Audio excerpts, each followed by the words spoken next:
Telugu Desam party MP Vemireddy Prabhakar Reddy వ్యాఖ్యలతో తిరుమల నెయ్యి అంశం ఇప్పుడు మరో మలుపు తిరిగింది. ఈ మొత్తం నెయ్యి వ్యవహారంలో వైవి సుబ్బారెడ్డి దగ్గర పిఏగా పనిచేసిన అప్పన్న కీలక పాత్ర పోషించాడు, అతనే లాబింగ్ చేశాడు అంటూ తెలుగుదేశం పార్టీ మీడియా పెద్ద ఎత్తున ప్రచారం చేస్తూ వచ్చింది. ఈ నేపథ్యంలోనే ఇటీవల మీడియా సమావేశం నిర్వహించిన వైసీపీ అధ్యక్షుడు జగన్మోహన్ రెడ్డి మరి వైవి సుబ్బారెడ్డి దగ్గర అప్పన్న పిఏ అయితే మరి తెలుగుదేశం పార్టీ ఎంపీ వేమిరెడ్డి ప్రభాకర్ రెడ్డి నుంచి నెల నెల ఈ అప్పన్నకు డబ్బులు ఎందుకు వెళ్ళాయి అని ప్రశ్నించారు. దీనిపైన ఆదివారం వేమిరెడ్డి ప్రభాకర్ రెడ్డి గారు స్పందించారు. జగన్మోహన్ రెడ్డి చేసిన వ్యాఖ్యలకు కౌంటర్ ఇస్తూ తాను సేవాభావంతో అప్పన్నకు డబ్బులు ఇచ్చాను, అది కూడా ఒకసారి 50,000 రూపాయల చెక్ ఇచ్చాను అని చెప్పారు. అది కూడా వైవి సుబ్బారెడ్డి చెబితేనే ఇచ్చాను. వైవి సుబ్బారెడ్డి చెప్పడం కూడా ఎలా చెప్పారు, అప్పన్నకు పూట గడవడం లేదని నా వద్దకు వస్తే వైవి సుబ్బారెడ్డి కూడా నేను సాయం చేయలేను కాబట్టి మీరే చేయండి అన్నా అని వైవి సుబ్బారెడ్డి చెబితే అప్పుడు నేను 50,000 రూపాయల చెక్కును అప్పన్నకి ఇచ్చాను, అది సేవాభావంతో. వైవి సుబ్బారెడ్డి సాయం చేయలేను అని చేతులు ఎత్తేస్తే నేను సాయం చేశాను అని చెప్తున్నారు. కానీ ఇప్పుడు అప్పన్నకు సంబంధించిన బ్యాంక్ స్టేట్మెంట్లను పరిశీలిస్తే అవి కూడా బయటకు వచ్చాయి. వైసీపీ బయట పెట్టింది.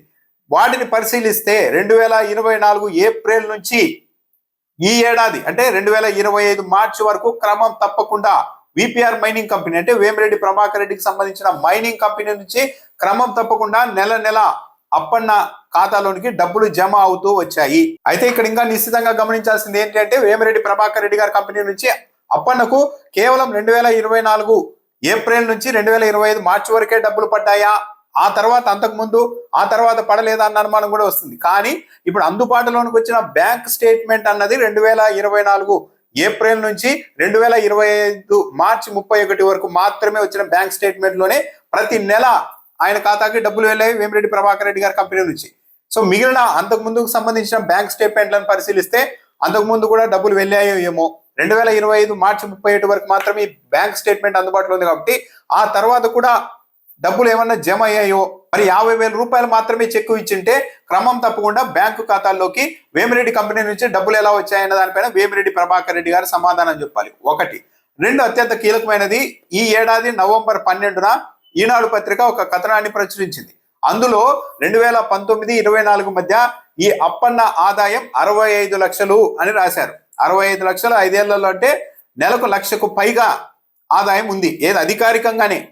మరి నెలకు 1,00,000 రూపాయలకు పైగా ఆదాయం ఉన్న వ్యక్తి నాకు పూట గడవడం లేదు అని ఎలా వచ్చారు?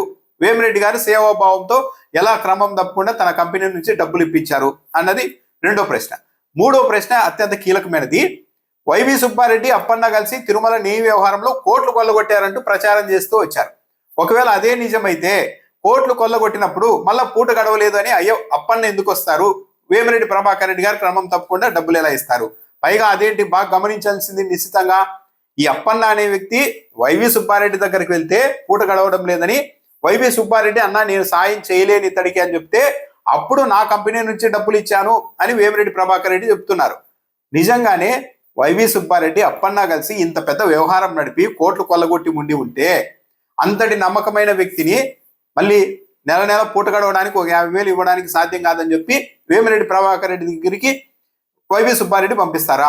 మూడే ప్రశ్నలకు వేమిరెడ్డి ప్రభాకర్ రెడ్డి గారు సమాధానం చెప్పాలి. తెలుగుదేశం పార్టీ కూడా సమాధానం చెప్పాలి. ఒకటి, 50,000 రూపాయలు చెక్ ఇచ్చానని చెప్తున్నప్పుడు క్రమం తప్పకుండా నెల నెల అప్పన్న బ్యాంకు ఖాతాలోనికి మీ కంపెనీ నుంచి డబ్బులు ఎలా జమ అయ్యాయి? రెండు, ఈనాడు పత్రికే అతని ఆదాయం 65 లక్షలు అన్నప్పుడు మరి మాకు పూట గడవడం లేదని ఎందుకు వచ్చారు అప్పన్న, మీరు ఎలా డబ్బులు ఇచ్చారు? పైగా అప్పన్న ఖాతాలోనికి డబ్బులు పడ్డాయి, అక్కడ నుండి రకరకాల మార్గాల్లో ఇతర అకౌంట్లకు వెళ్ళిపోయాయని ఈనాడు పత్రిక రాసింది. కానీ ఆ విషయాలన్నీ ఎందుకు బయటకు చెప్పడం లేదు? ఒక బ్యాంక్ అకౌంట్లోనికి డబ్బులు పడ్డాయంటే ఏదో ఒక అకౌంట్ నుండి పడతాయి, చెక్ రూపంలో కావచ్చు, డైరెక్ట్గా ట్రాన్సాక్షన్లో కావచ్చు. మరి ఎవరి నుండి వచ్చాయని తేల్చాలి. మరి అప్పన్న అకౌంట్లో పడిన డబ్బులు మళ్ళీ ఎక్కడికి వెళ్ళాయన్న దానిపైన కూడా తేల్చాలి కదా. అదేమంత పెద్ద పనే. ఇన్ని రోజులు అవుతున్నా కూడా ఆ విషయాలన్నీ ఎందుకు బయట పెట్టడం లేదు? అప్పన్న బ్యాంక్ స్టేట్మెంట్ బయటికి పెడితే మరికొందరు తెలుగుదేశం పార్టీ వాళ్ళ లావాదేవీలు కూడా బయటకు వస్తాయని చెప్తూ ఉన్నారు. ఈ అప్పన్న అనే వ్యక్తి ఢిల్లీలో లాబింగ్ చేస్తుంటారు, చిన్న సైజ్ లాబింగ్, పెద్ద పెద్ద వాళ్ళ అపాయింట్మెంట్లు అన్ని ఇప్పిస్తూ ఉంటారు. ఆ క్రమంలో పలువురు తెలుగుదేశం పార్టీ నాయకులు కూడా ఈయనకు డబ్బులు పంపించారు అన్న ఒక ప్రచారం కూడా ఉంది. అంటే ఇవన్నీ బయటకు వస్తాయనే Telugu Desam party media Appanna bank ఖాతాన్ని బయటకు పెట్టడం లేదా? కేవలం వైసీపీ నాయకులతో తనకి అంత వ్యవహారాలు ఉన్నాయన్నట్టుగా ఒక ప్రచారం చేసి రాజకీయంగా లబ్ధి పొందడం తప్పించి ఎక్కడ కూడా నిజాయితీగా ఉన్నట్టు కనిపించడం లేదు. ఒకవైపు ఏమో వేమిరెడ్డి ప్రభాకర్ రెడ్డి గారు అప్పన్న అనే వ్యక్తి పూట గడవని వ్యక్తి, అందుకే సాయం చేశానంటారు. మరి ఈ తెలుగుదేశం పార్టీ మీడియా అదే అప్పన్న కోట్లు సంపాదించారు ఈ నెయ్యి వ్యవహారంలో అని ప్రచారం చేస్తారు. ఏది నిజం?